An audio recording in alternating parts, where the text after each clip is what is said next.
es A, cuánto es A, cuánto es A, todos los A's posibles. ¿Cómo calculamos esto? ¿Es si sabe?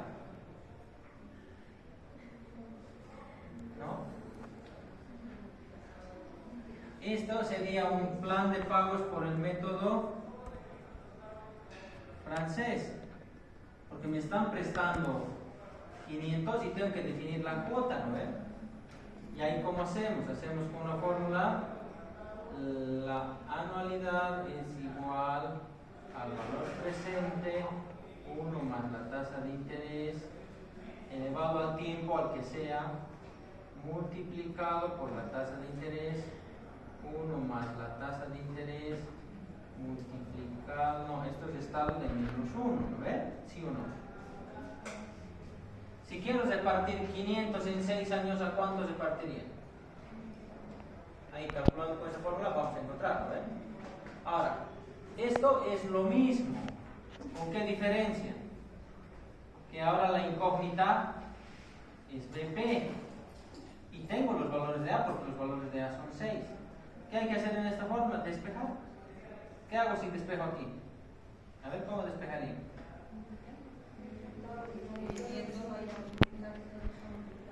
Perfecto. Entonces, cuando hagamos eso, vamos a tener que BP es igual a por 1 más la tasa de interés elevado a la n menos 1, 1 más la tasa de interés elevado a la n por la tasa de interés, ¿no? Entonces, emplazamos para ver cuánto vale. A ver, vamos a calcular. La anualidad es 6 bolivianos. ¿Sí? ¿A cuánto nos están pagando?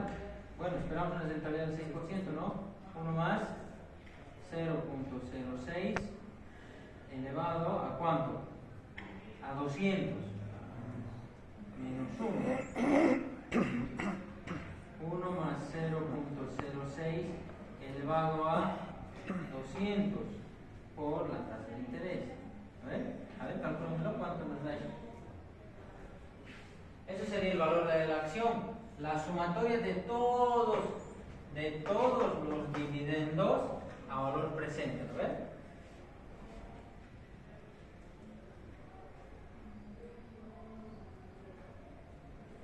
¿Cuánto vale esa acción?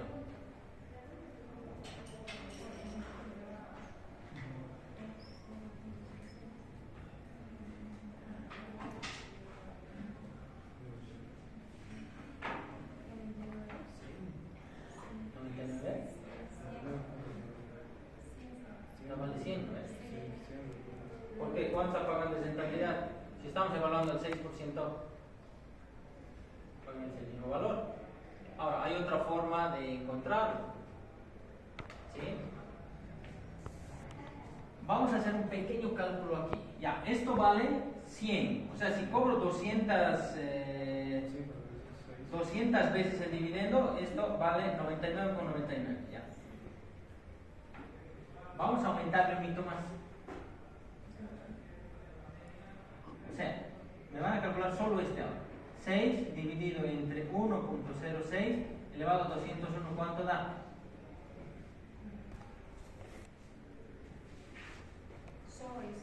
Solo esta parte, se los pongo con rojo.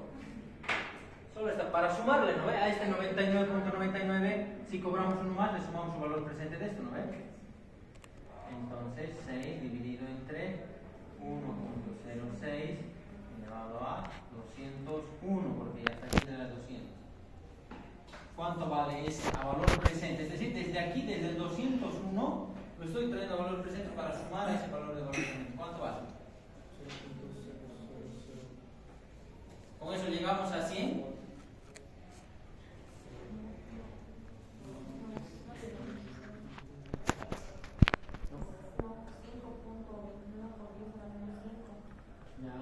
Entonces nos vamos a ir acercando cada vez más a 100, ¿no? Entonces, ¿qué le hacemos? Hay que llevarlo ¿hasta dónde? Hasta 6, hasta el infinito, 1.06 elevado al infinito, pero ahí nuestros calculadores ya no dan, ¿no? Entonces se ha hecho una simplificación de esta fórmula y se ha dicho, la simplificación de esa fórmula es el dividendo dividido entre la tasa. Si esperamos un dividendo de 6, yo divido 6 entre la tasa, es 0.06, ¿y cuánto me va a dar esto? Esto se llama perpetuidad. Ahí, si nos paga al infinito, sí completa 100, ¿no? Porque este vale 0 y 0.0001, 0.0001 van sumando a este 99.99 y si llevamos hasta el infinito le van a hacer llegar a 100 y eso se calcula con esta forma. Y esa es la base de la fórmula de la que les han enseñado. O sea que básicamente es eso, ¿no? Ahora, esto también les han debido enseñar para calcular en una empresa. Si en una empresa está creciendo, se hace lo mismo, el mismo método. Si tengo una empresa que genera flujos continuos, lo que hago, esto ya es valoración de empresas, hago el flujo de caja dividido entre el WACC. Pero a veces tenemos una tasa de crecimiento y hacemos el flujo de caja dividido entre el WACC menos G. ¿Les han enseñado a calcular G? Porque aquí en la tasa entre el WACC, ¿no? Ya. Bueno, ahí hemos hecho un avance, espero que hayan aprendido. Esta es la perpetuidad y de ahí salía su fórmula de valor de una acción. Obviamente yo le he puesto adrede 6%. Yo tendría que haber puesto aquí un KPM, una tasa de actualización, ¿no ven? Y con eso iba a tener el valor real. Ahora volvemos. Esto que estoy haciendo, ¿qué es? No es tan complicado, porque han hecho ustedes esa valoración. Lo que nosotros estamos haciendo, se los voy a dibujar en flujo, es más cortito. Es decir, que yo he comprado en 120, he recibido aquí un dividendo de 7 y lo he vendido en 135. Esto no es eso, ¿eh? Esto es el flujo de un año. De un año. Solo esto hemos hecho. O sea que no era tan complicado como el otro que han hecho. Este era solo esto. Y cuando es solo esto se calcula con esta forma. Eso es si nos quedamos con la acción un año. ¿Ya? Ahora, ¿cuánto es el precio de la acción? Ah, bueno, por aquí va, ¿no? Ya. Ahora, ¿cuál era la idea? La idea no era recordar un poquito esto, valoración de acciones, pero es bueno que lo sepan, ¿sí? Para más adelante nos va a servir. Vamos a ir complicando los flujos a medida que pase la materia. Bueno, tampoco no vamos a hacer muchos, pero sí lo vamos a ir complicando y nos va a servir. Entonces, aquí ¿qué tenemos? Bueno, se os hago el flujo en grande. He comprado a 120, negativo 120. He ganado dividendos de 7 y luego he vendido a 135. Entonces, ingresos, si yo hiciera una TIR de esto, fíjense, voy a resolver por otro método. Aquí es resuelto por esta fórmula. Esto se puede calcular la TIR, ¿no ve? Para saber el rendimiento. ¿Qué pasa si hago la TIR? Tengo que hacer primero el BAM. El BAM sería menos 120 más. El flujo de este año va a ser 142. 142, ¿no ve? 142. Ahora, esto yo le tengo que dar una tasa. ¿No ve? 1 más la tasa de interés elevado a la 1, ahí nomás es. Entonces, ¿qué puedo hacer? Puedo despejar de ahí de la TIR.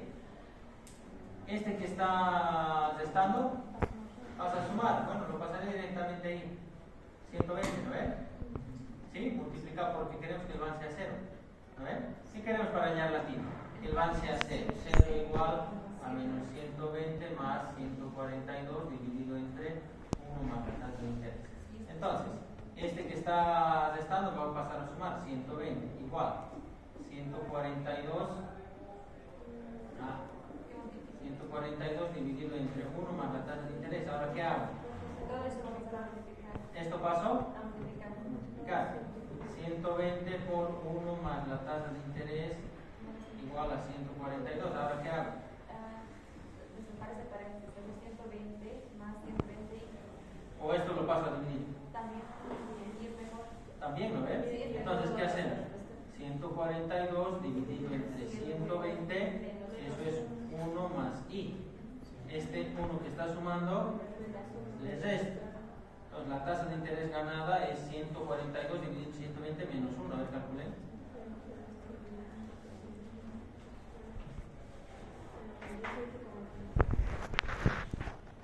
Entonces esto nos da 18,33%. Lo hemos resuelto por medio de la TIR de un año, ¿no?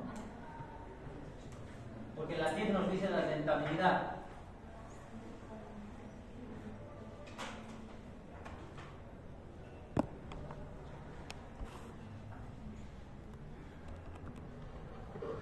Ya jóvenes, hasta ahí el avance. Ahora recordamos que hemos llevado en todo este parcial.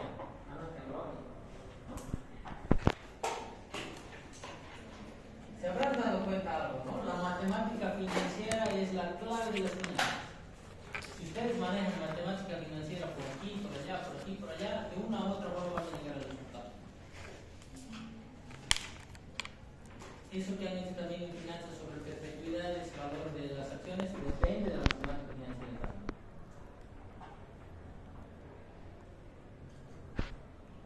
Y a veces me da pena cuando no se acuerdan ni la fórmula de interés compuesto. Entonces digo, ¿cómo voy a estudiar toda esa matemática financiera necesaria? Bueno, no me toca enseñar también, pero deberían saber.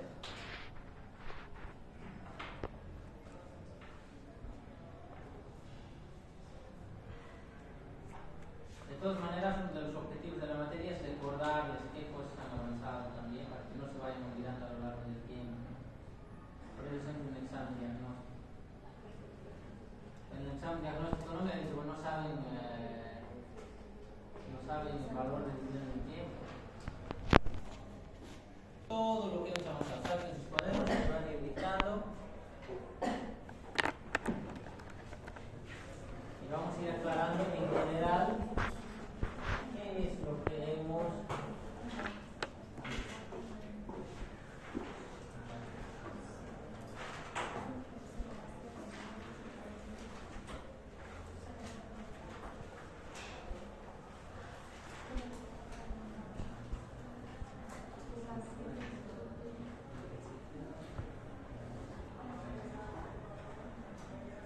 Entonces, hemos iniciado el tema Introducción a Finanzas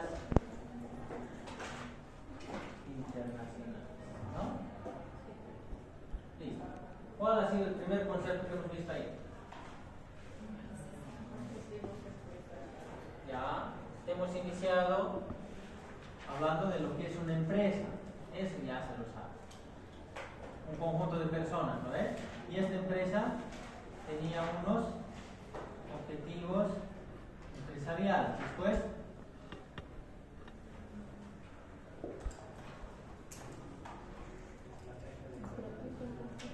Después hemos dicho, estas empresas quieren llegar a operar en el extranjero. ¿Por qué quieren llegar a operar en el extranjero? Para expandirse, porque uno de los objetivos empresariales, aquí en los objetivos empresariales hemos comentado, dinero, y para generar más dinero hay que expandirse, ¿no ves? ¿Y cuál mejor razón que expandirse? Estaríamos hablando de expandirse a mercados internacionales. Entonces, para expandirse a mercados internacionales hay algo que se llama estrategias, ¿no ven? O métodos, si quieren. Estrategias de internacionalización. Estas estrategias de internacionalización son las fusiones, absorciones, adquisiciones, franquicias, joint ventures, todos esos, ¿no ven? ¿Sí? ¿De acuerdo? Nosotros decíamos, a ver, si una empresa está operando en el extranjero, hemos puesto más o menos ejemplos similares a esto. Si en el extranjero está operando Nestlé y nosotros estamos operando como PYME y nos unimos los dos, hacemos una fusión, bueno, yo puedo ir a Perú y vender los productos de PYME porque ya tengo un compañero que conoce cómo funciona allá, ¿no? ¿Sí? Eso habíamos dicho. O puedo comprar otra empresita y manejar el nombre. También habíamos hablado de franquicias. Coca-Cola, ¿cómo ha llegado a Bolivia? A Embol le ha vendido la franquicia, ¿no ven? Y ahí hemos desarrollado, son varios hechos, ¿no? Desde fusión hasta franquicia, incluyendo licencias, joint ventures y otras cosas. Después de esas estrategias de internacionalización, ¿qué hemos visto? Ya hemos visto que estas empresas que ya se han internacionalizado presentan problemas de la operación internacional. Y estos problemas no solo son para las empresas. ¿Cuáles son? Estos sí hay que mencionar porque estamos trabajando justo en uno.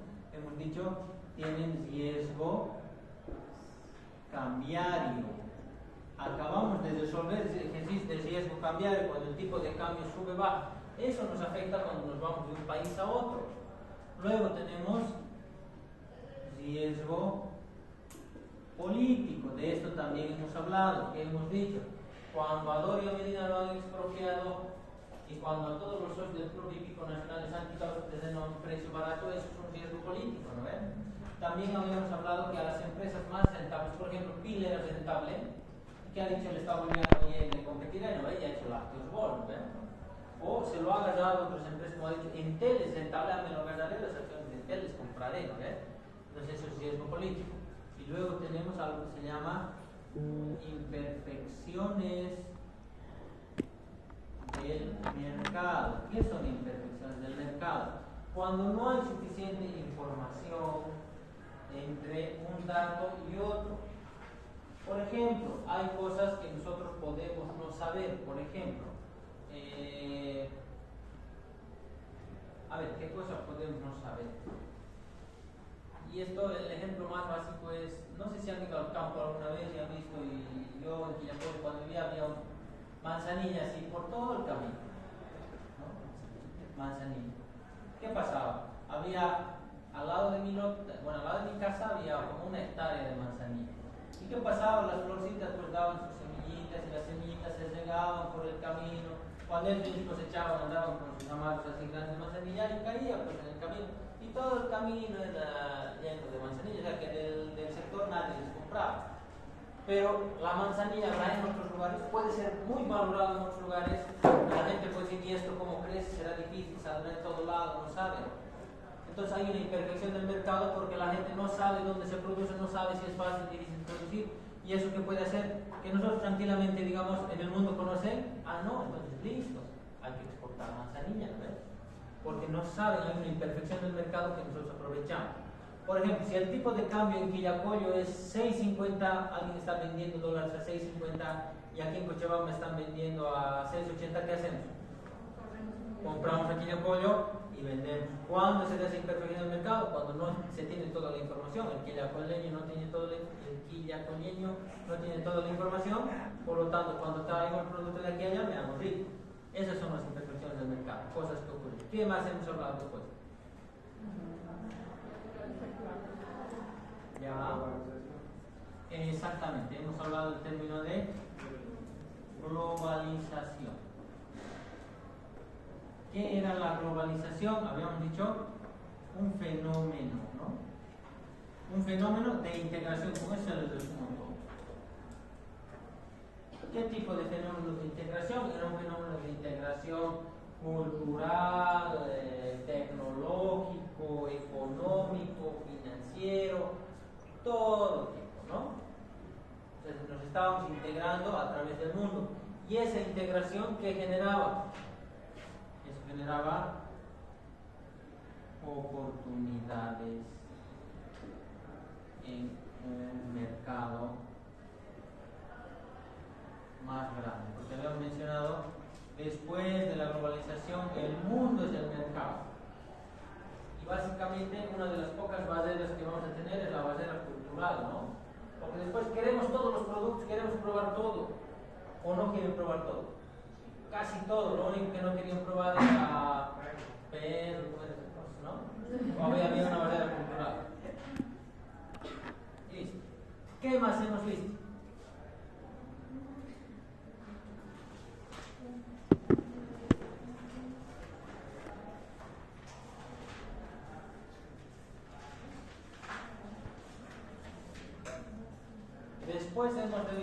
concepto que se llama ventaja comparativa.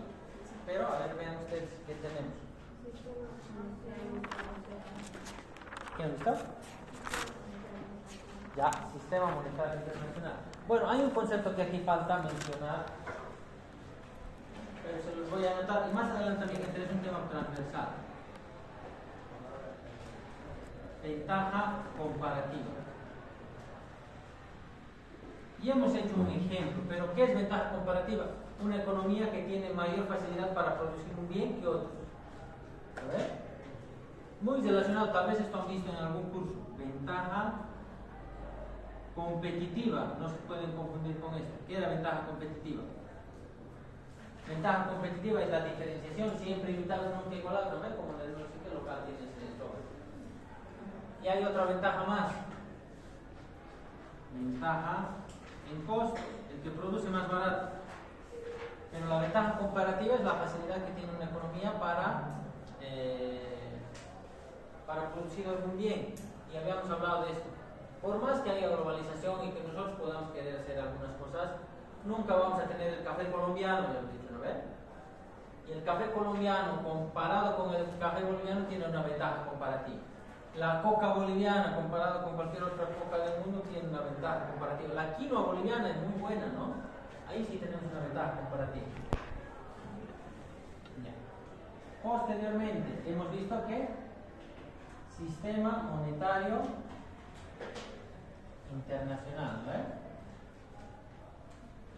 Ese era el tema 2.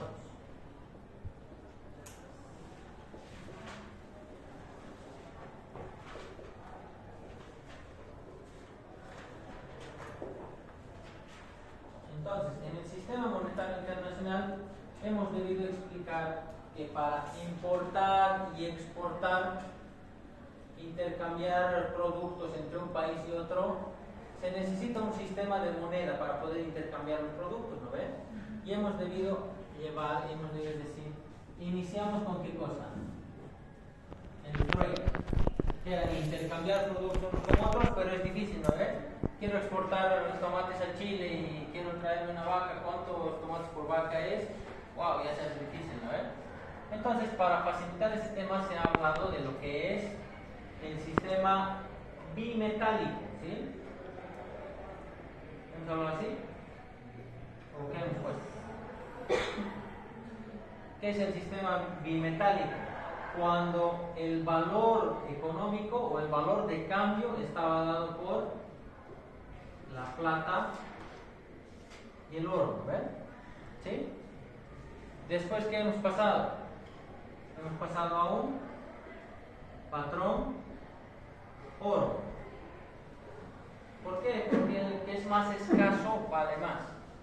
¿Y qué ha pasado en este patrón oro? Hemos dicho que la moneda de un país, la cantidad de moneda, cantidad de dinero de un país, que un país puede tener, depende de la cantidad de oro. Es decir, si tenemos mucho oro, podemos tener mucha moneda, nuestra moneda propia, ¿no? Porque internacionalmente esto hace muchos años pagar con bolivianos no sirve nadie. Ni siquiera que en esa época, ni siquiera que nos paguen con dólares no nos servía. Posteriormente, esto terminó en 1945. Se creó el patrón oro-dólar. ¿No ven? ¿Sí? Con un tratado que se llama Bretton Woods. Y a partir de ese momento, las transacciones internacionales se pagaban o con oro o con dólar. Y ha pasado lo mismo. Cuando era oro-plata, ¿qué creen? ¿Cuál creen que se transaba más? La plata, porque la plata era más fácil de conseguir. Entonces, al final era tan abundante, por ejemplo, Bolivia era uno de los países más ricos del mundo, había tanta plata que han dicho, no, pues les recomiendan al boliviano que sea solo oro, ¿no? Entonces se llegó a eso. Y entre patrón oro dólar, ¿qué prefieres pagar? ¿En oro o en dólar? En dólar. En dólar, porque el oro es escaso, ¿no? Ya. Después de ese patrón oro dólar, ¿qué hemos visto? en 1971 centrado a la libre convertibilidad de moneda, es decir, a la creación de mercado de divisas. ¿Sí? Y actualmente vivimos bajo este sistema. Es libre convertibilidad, hemos visto, hemos convertido dólares canadienses, en el Google encontramos cualquier moneda del tipo de cambio. Y eso es libre convertibilidad. Y esto se ha dado gracias a que Estados Unidos abandonó a ese patrón eurodólar, no le ha gustado porque le han exigido que tenga más dólares. ¿Ya? Después de eso, ¿qué hemos visto? Hemos debido ver el concepto de divisa, ¿no ves?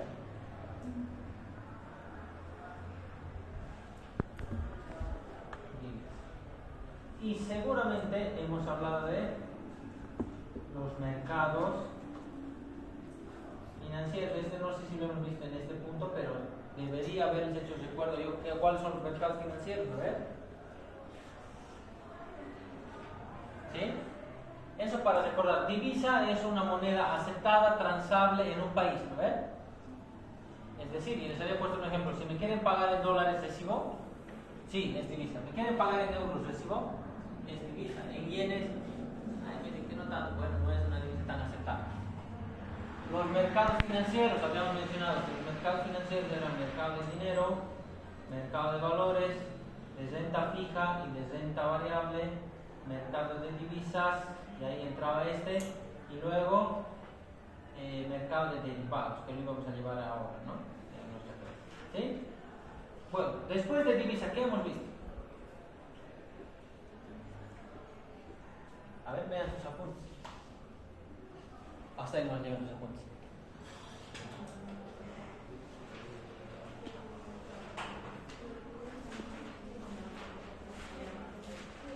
¿Sí?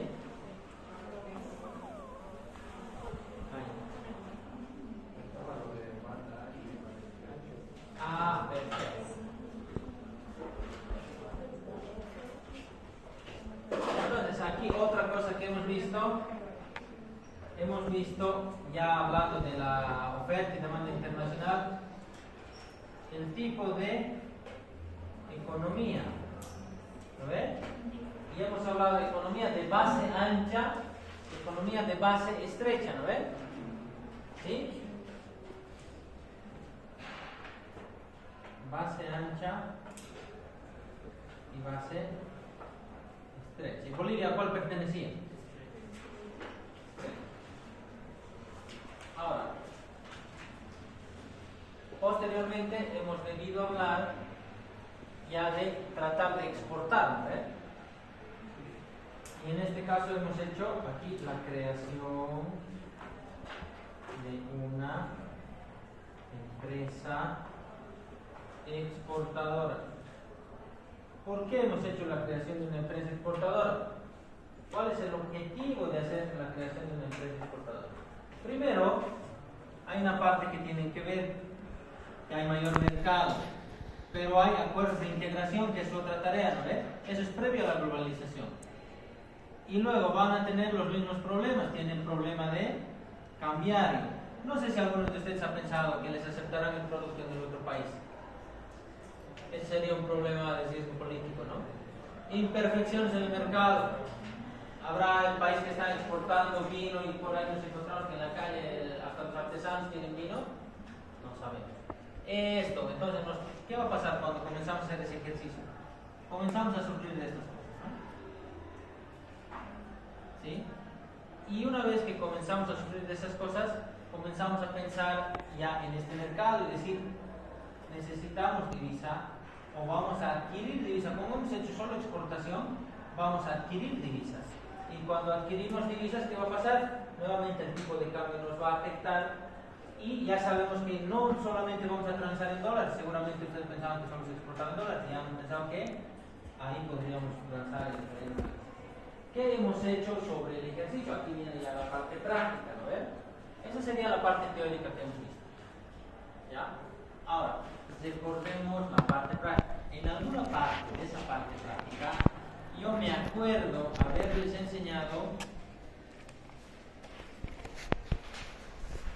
la ventaja comparativa en función al tipo de cambio. ¿Se acuerdan o no se acuerdan?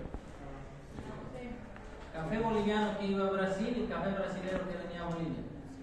¿Se acuerdan? Entonces, de esta ventaja comparativa también hemos hecho un ejercicio. ¿Sí? Ahora, cuando hemos llevado el mercado de divisas, está ya hablando ya de toda la parte práctica.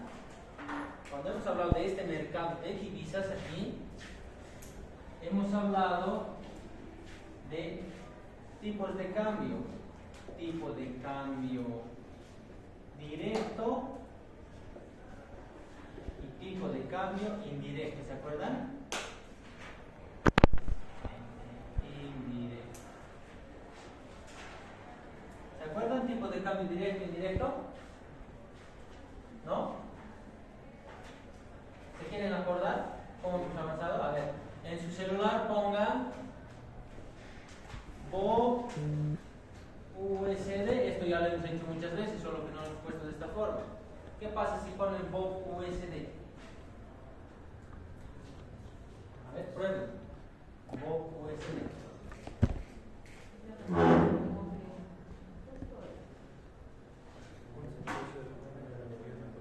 ¿Ya? ¿Ahí cuánto te sale? 0.14. Nos está dando el tipo de cambio indirecto, es decir, dólares por boliviano. Es decir, se pagaría 0.14 dólares por un boliviano. Y nosotros estamos acostumbrados a decir 6.93 bolivianos por dólar. Entonces, ¿qué les he enseñado aquí? A cambiar de esto a esto. ¿A ver? ¿Sí? ¿Sí o no? ¿Ya se han acordado? A ver. Perfecto. Ahora, eso es para manejar los tipos de cambio directo e indirecto. También hemos llevado un tipo de cambio que ya no es tan utilizado, que se llama tipo de cambio cruzado, ¿no? Que es cuando no tengo los tipos de cambio. Posteriormente, ¿qué hemos visto? Estábamos en el medio de resolver el flujo y hemos hablado del tipo de cambio interno, ¿se acuerdan? Tipo de cambio interno. Porque el mercado de divisas fluctúa cada segundo. Y en Bolivia podemos tener un tipo de cambio que cada segundo esté fluctuando. ¿Qué va a generar si fluctúa? Imagínense esto, que en el mercado de divisas, ¿ya? Digamos, entran al mercado de divisas, entran a 6.93. Una hora después entran y está a 6.90. Y aquí en Bolivia, ¿qué vamos a hacer aquí adentro? Eso se llama imperfección del mercado, porque no todos saben que la cotización está en internet. Entonces, ¿qué va a pasar? Bueno, nos pueden vender a cualquier precio, ¿no? Entonces, ¿qué hace? El tipo de cambio interno lo define el Banco Central de Bolivia. A ver, eso me he explicado. ¿Y el Banco Central de Bolivia qué hace? Define entre tipo de cambio fijo y tiene dos opciones: tipo de cambio fijo o tipo de cambio variable. Y cuando tenemos variable, tenemos uno que se llama de flotación sucia, o también llamado bandas, de flotación entre bandas. Y el otro es libre, ¿no? Donde varía igualito que el mercado de divisas que está allá. En Bolivia, ¿qué pasa? El presidente del Banco Central cada día a las 5 de la tarde tiene que decir el tipo de cambio. Y si no, tiene que decir, tiene que mirar el mercado de divisas. Si quiere libre, tiene que decirnos cuándo. Y la flotación sucia es cuando no dejamos que cambie mucho, ¿no? Y hacemos que cambie de poquito en poquito. ¿Sí? Ahora, preguntarnos una cosa. ¿Hemos visto las funciones del Banco Central? ¿No? ¿Sí? ¿No hemos visto? Bueno, solo hemos visto una función del Banco Central. Ya. Después hemos desarrollado algo que se llama presupuesto de capital, ¿no ves? ¿Qué más? En ejercicios hemos visto, al iniciar este ejercicio, presupuesto de capital, ¿qué es?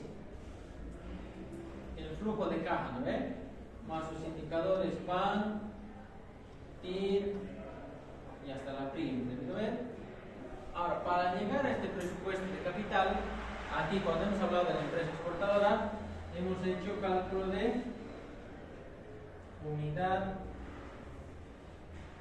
mínima de exportación. Pregunta, ¿cuál es la unidad mínima de exportación? O pues rentable, ¿no? Porque yo puedo mandarle aquí un producto y que pague el cliente si quiere. Pero si quiero enviar, cumplir con las 5 Cs del exportador, ¿cuál es la unidad mínima de exportación? A ver, ¿se acuerdan?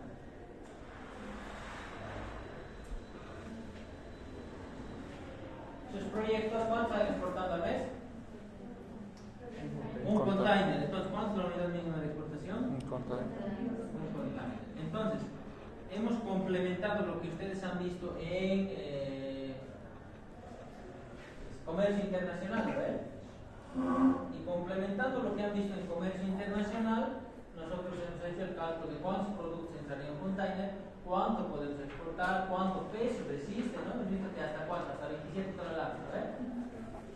Después hemos visto cuánto volumen podría entrar, ustedes han hecho sus cálculos, eso lo tenemos practicado.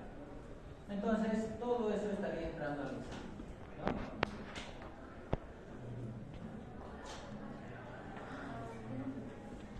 ¿O hay algo que nos estamos olvidando?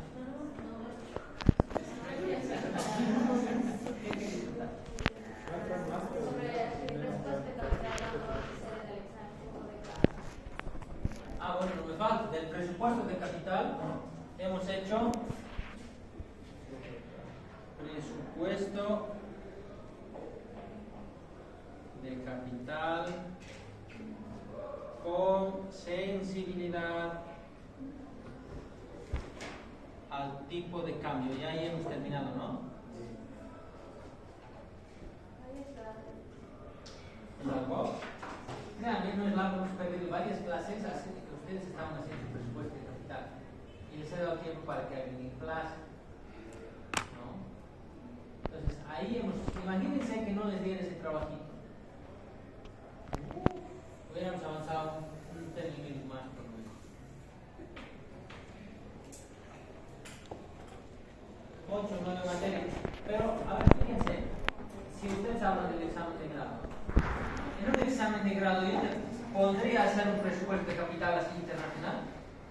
No, porque es muy largo. Pero Lo hacen más cortito y ya más cortito ya es más fácil, como el que yo les doy de un añito, ¿no ves? Sí. Ah, es fácil, así también.